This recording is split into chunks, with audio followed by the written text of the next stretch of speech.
लखीमपुर खीरी हिंसा मामले की जांच को लेकर सुप्रीम कोर्ट ने आज एक बार फिर कड़ी नाराजगी जताई। यूपी सरकार की तरफ से बनाई गई एसआईटी को फटकार लगाते हुए कोर्ट ने कहा कि अब समय आ गया है कि जांच की निगरानी का जिम्मा किसी पूर्व जज को सौंप दिया जाए। कोर्ट में आज हुई सुनवाई के दौरान और क्या क्या हुआ और आगे क्या होने की संभावना है, ये सब कुछ कायदा कानून के इस वीडियो में। 3 अक्टूबर को यूपी के लखीमपुर खीरी में कृषि कानूनों के खिलाफ प्रदर्शन कर रहे किसानों के ऊपर गाड़ी चढ़ा दी गई थी, जिससे कुछ किसानों की मृत्यु हो गई थी। इस दिन घटना स्थल पर पत्रकार रमन कश्यप की भी मृत्यु हुई और उग्र भीड़ के हाथों पिटाई के बाद कुछ बीजेपी कार्यकर्ताओं की भी मौत हुई। इन सभी मामलों पर सुप्रीम कोर्ट ने संज्ञान लेते हुए यह सुनवाई शुरू की है। वकील शिव कुमार त्रिपाठी ने चीफ जस्टिस एनवी रमना को चिट्ठी भेजी थी, जिस पर यह संज्ञान लिया गया। 8 अक्टूबर को मामले की पहली सुनवाई हुई थी, यानी घटना के 5 दिन के बाद पहली सुनवाई जब हुई तो कोर्ट ने यह पाया कि मामले का मुख्य आरोपी आशीष मिश्रा, जो कि केंद्रीय गृह राज्य मंत्री अजय मिश्रा का बेटा है, वो अब तक गिरफ्तार नहीं हुआ है। कोर्ट ने इस पर कड़ी नाराजगी जताई थी और यूपी सरकार को सख्त फटकार लगाई थी, जिसके बाद पुलिस सक्रिय हुई और आशीष मिश्रा को गिरफ्तार किया गया। बाद में हुई दूसरी सुनवाइयों के दौरान कोर्ट ने गवाहों की सुरक्षा, गवाहों का मजिस्ट्रेट के सामने बयान करवाए जाने, वीडियो सबूतों का लैब परीक्षण, मोबाइल फोन का लैब परीक्षण जैसी तमाम बातों को जल्द से जल्द करने का निर्देश दिया था। आज जब मामले की सुनवाई शुरू हुई तो chief justice N V Ramna, justice Suryakant और जस्टिस हिमा कोहली की बेंच ने यूपी सरकार की नई स्टेटस रिपोर्ट पर कड़ा ऐतराज जताया, नाखुशी जताई और कहा कि हमने आपको 10 दिन का समय दिया था, लेकिन ऐसा नहीं लगता कि जांच में कोई प्रगति हुई है। कुछ गवाहों के, कुछ नए गवाहों के बयान बस दर्ज किए गए हैं। लैब की रिपोर्ट कहाँ है? इस पर यूपी सरकार के लिए लंदन से पेश हो रहे, क्योंकि सुनवाई वीडियो कॉन्फ्रेंसिंग के जरिए हो रही थी, तो देश के सबसे बड़े वकीलों में शुमार हरीश साल्वे, जिन्हें इस मामले में नियुक्त किया है यूपी सरकार ने, वो लंदन से पेश हो रहे थे।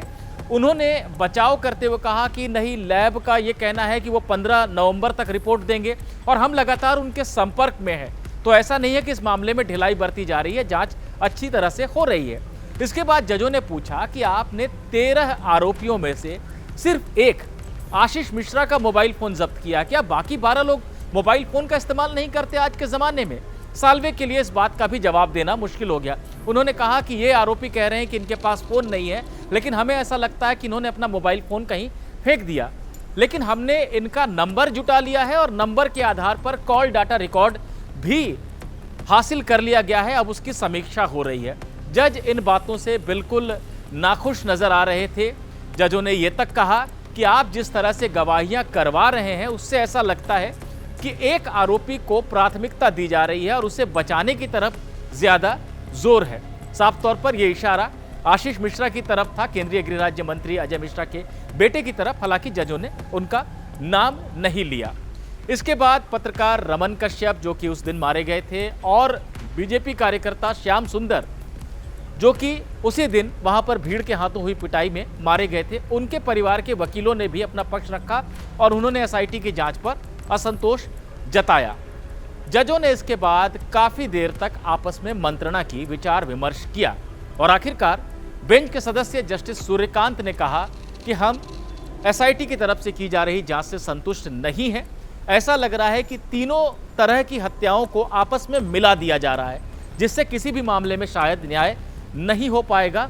इसलिए हमने यह तय किया है कि जांच की निगरानी का जिम्मा हाईकोर्ट के पूर्व जज को सौंपा जाए और ये जज इलाहाबाद हाईकोर्ट से नहीं होगा।